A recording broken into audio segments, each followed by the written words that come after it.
Hello pre-calculus students. In today's lesson we will be working on some trigonometric proofs such as this one right here.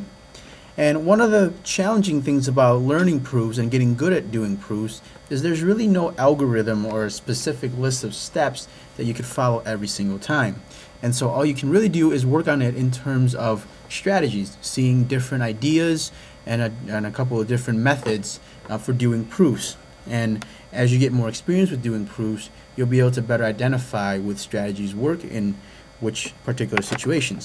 So let's get started with the proof that we have in front of us here, which is cotangent of x minus 1 over cotangent of x plus 1 equals 1 minus tangent of x divided by 1 plus tangent of x. And the strategy that I am going to be employing here is called multiplying by 1. Okay, so let's just keep this in mind.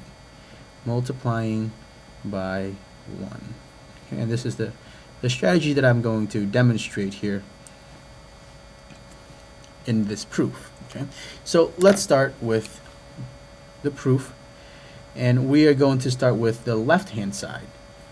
So the left-hand side here is cotangent of x minus 1 over cotangent of x plus 1. Okay. And as I set up here, that my strategy for doing this proof is going to be to multiply everything by 1. And if you multiply by 1, nothing really changes. You haven't really altered the original problem in any way, so it still works. Okay.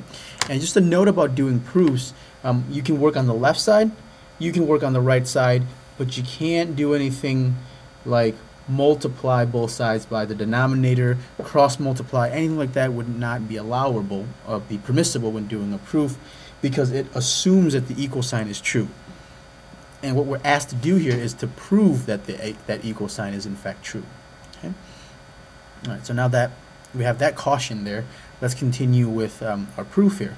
So it may seem a little bit silly to multiply everything by 1, but the nice thing about 1 is that it can turn into almost any quantity that we need as long as we have the same quantity divided by itself. So let me show you what I mean. So in this next step, I am going to change this 1 into tangent of x over tangent of x. Okay, so changing the 1 into tangent of x over tangent of x, and there's nothing wrong with this. There's no rule that says I can't do this. Okay. And actually, let me do this as a 2-column proof. Let me put my reasons on the other side here. So the first step here, this was given, and this is the multiplicative identity.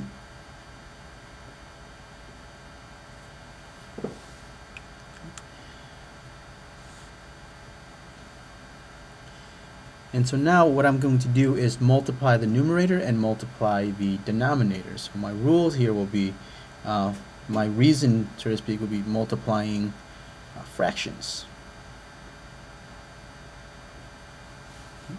So I have cotangent of x minus 1 times the tangent of x divided by the cotangent of x plus 1, also multiplying by the tangent of x.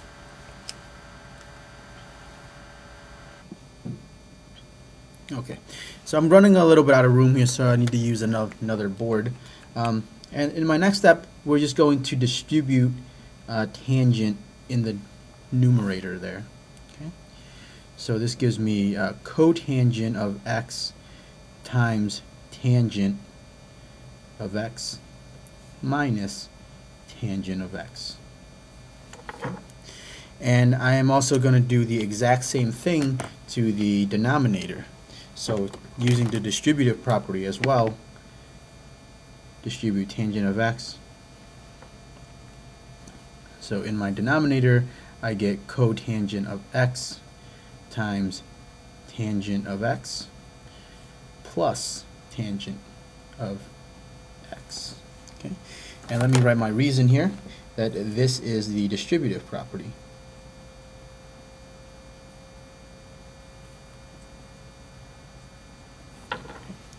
Now, if you notice something here, you have cotangent times tangent.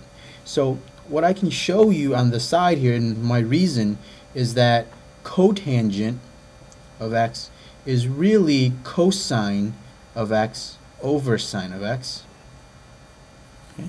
And tangent of x is really sine divided by cosine.